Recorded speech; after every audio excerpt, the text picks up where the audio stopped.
If you feel like you just want to do your own thing, make money online, finally become an entrepreneur, and be able to quit your job so that you can live life on your own terms and do what you want when you want to, but you're struggling and you just feel like, how the heck do I even do this? This video is for you.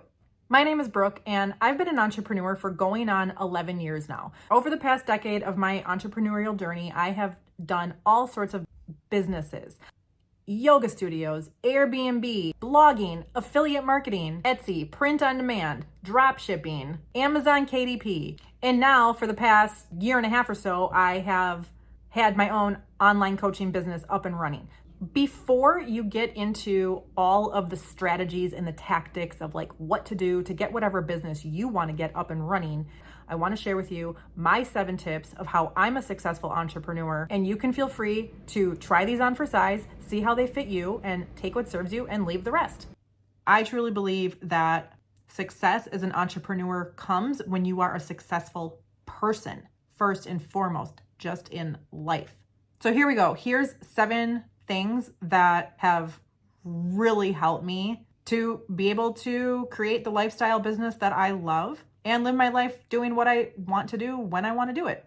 So number 1, I have a very powerful morning routine. And I know morning routine, like everybody talks about morning routines, but really like my powerful morning routine is powerful. I call it that for a reason. What I do is I wake up 2 hours before my daughter so that I have a solid 2 hours of time to myself to set my day up for success. Not every morning is perfect. Sometimes my daughter wakes up a bit earlier and then I don't get those full 2 hours. But in general, I know when she wakes up and I wake up at 2 hours earlier. What I do in the morning is I do Tony Robbins priming exercise. I do a bit of yoga. I read. Sometimes I do a bit of work, like I will just focus on one task or I will quickly journal an idea for the day. I take a shower, I get myself ready, and I start making oatmeal to have a healthy breakfast, all before my daughter wakes up. That has been extremely helpful. I know there's people that are trying to start a business and they are in a 9 to 5, and before they go to work at 9 o'clock, they're waking up, they're sitting on the couch, they're watching the news. They're doing all of these like low energy, low vibe activities that are not conducive to their success at all. And then they complain that they don't have time because they have a 9 to 5. And it's like, well, why don't you replace all of those crappy morning habits that you have into powerful ones that are going to really set you up to succeed? Like that can really make all the difference in whether or not you succeed at this or not. Okay, number 2 is reminding myself of this. I don't need anybody's approval but my own. I don't need to ask anybody permission if I can do what I want to do with my business.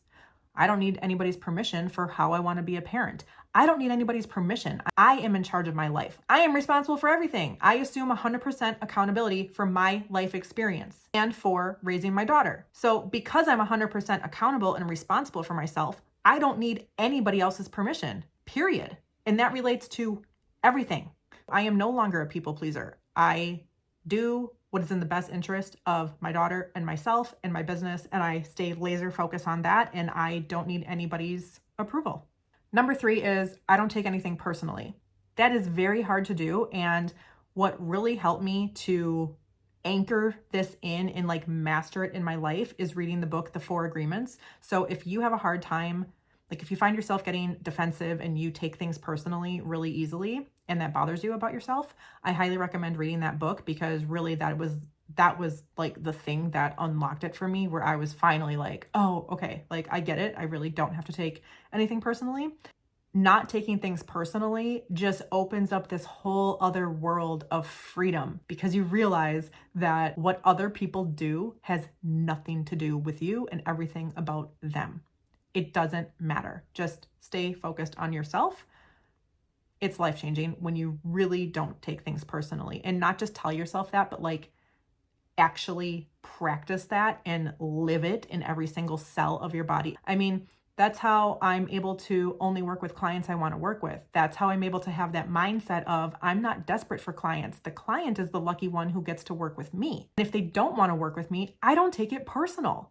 So there's so many different levels of how not taking things personally really just opens up this whole other world of freedom and joy and peace and fulfillment. Number 4 is listening to my own voice. When I got divorced and I moved back to the US and I had to start my life over from zero, I had so many family members and friends encouraging me to just go get a job, just go put your daughter in full-time daycare. And I was like, again, I was listening to my own voice. I was not needing their permission to do my own thing. I was laser focused on, no, I am a stay-at-home mom and I am an entrepreneur, because up until this point, I had already been an entrepreneur for 8 or 9 years. Like, I was like, I am not an employee. I don't fit into the employee box. I haven't been an employee for a really long time, and there's no way in hell I'm going to be one ever again. Like, I am an entrepreneur and I'm starting my life over, and I don't know exactly what business I'm going to be running, but I just know that I am going to start a business and I will be successful because that is what I'm choosing. And I made that decision and I listened to my own voice. Every single time I had people doubt me or tell me to just throw my daughter in daycare. You're a single mom now. You don't have the freedom to just be a stay-at-home mom. I was like, watch me. I'm like, I will continue to be a stay-at-home mom and I will start my own business. And I didn't like say that to them, but when they would tell me, oh, why don't you just go get a job? I would just say, no, not interested in that. Or like, and I didn't feel any need to justify myself. And I didn't even tell people what I was planning on doing. I'm like, I'm just going to go do the thing and then they will just see. They will just see the results at some point in time.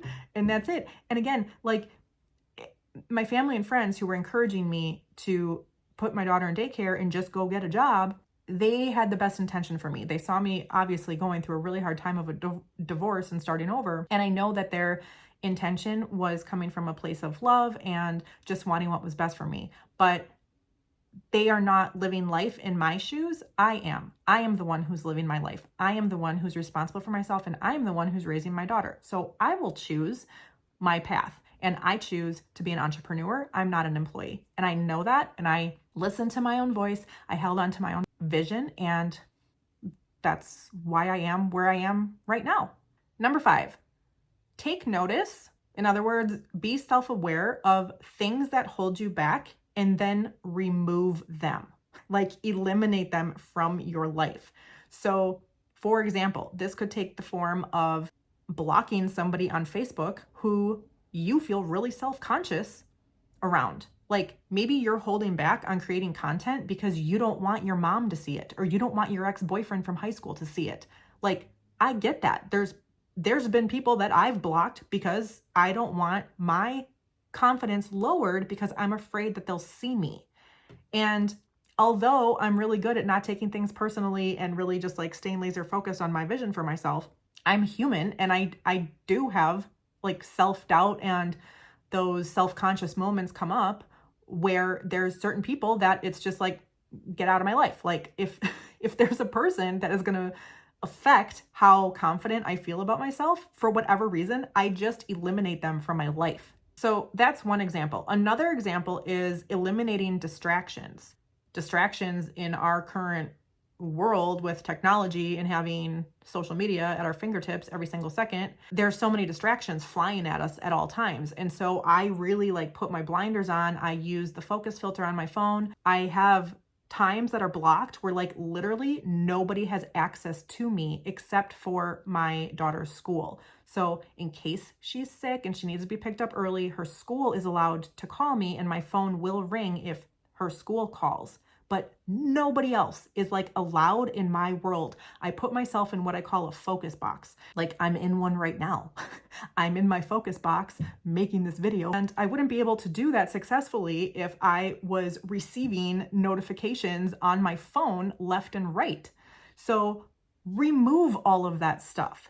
So this topic can go on and on. I just shared with you 2 quick examples of the noticing things that can hold me back, and then how I set myself up for success proactively. So I just eliminate obstacles. I eliminate reasons to not go forward. I set myself up for success proactively. And I encourage you to do the same.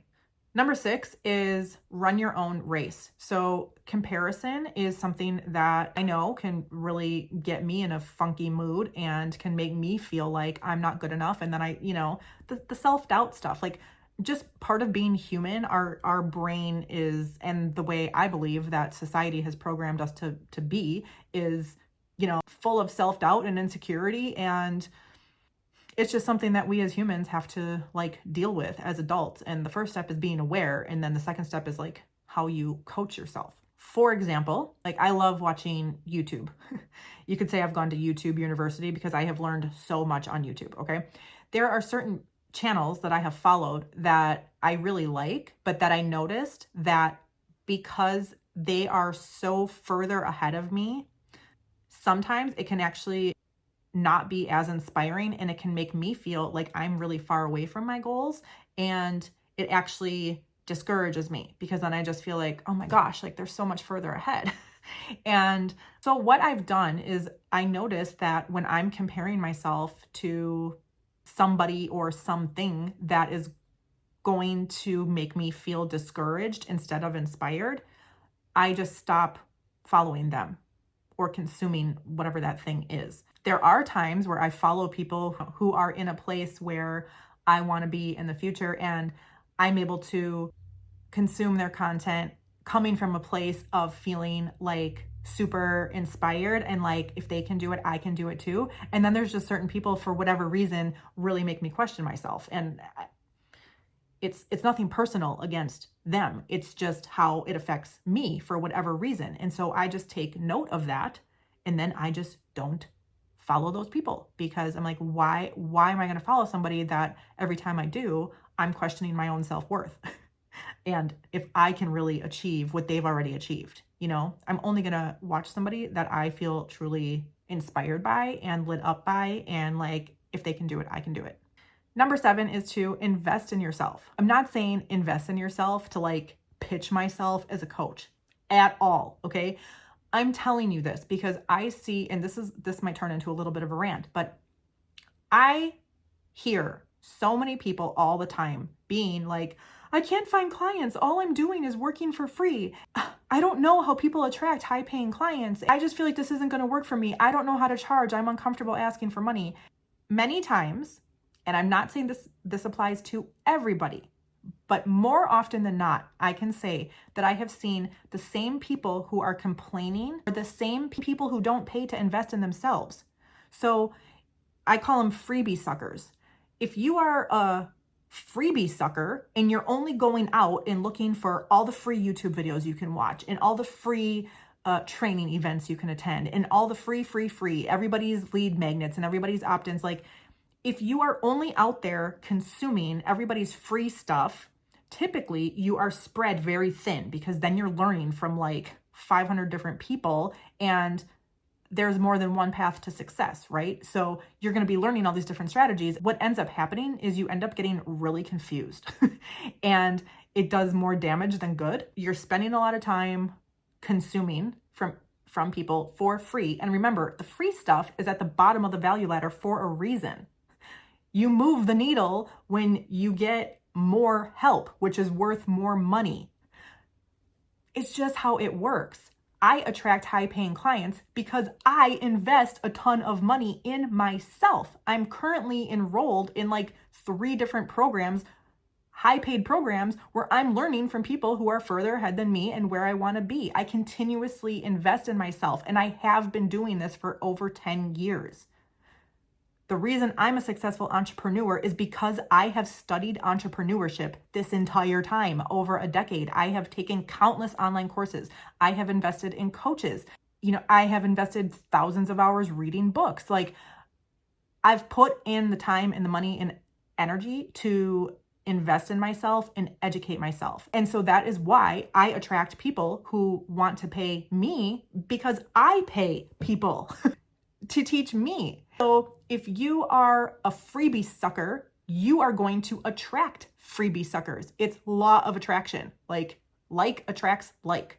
If you want to be attracting high-paying clients, you need to be willing to be a high-paying client yourself. Okay, so let me recap the 7 tips. Have a solid morning routine. that sets you up for success and energizes you. You don't need anybody's approval but your own. Don't take things personally. If you have a hard time doing that, read the book, The 4 Agreements. Listen to your own voice. Take notice of the things that hold you back and remove them from your life. Run your own race, stop comparing yourself to other people, and invest in yourself. You're worth it. Your dreams are worth it, and you can design any kind of lifestyle that you want for yourself. I hope this video was helpful, and I hope that you go out there and take action and make whatever you want to happen. Bye.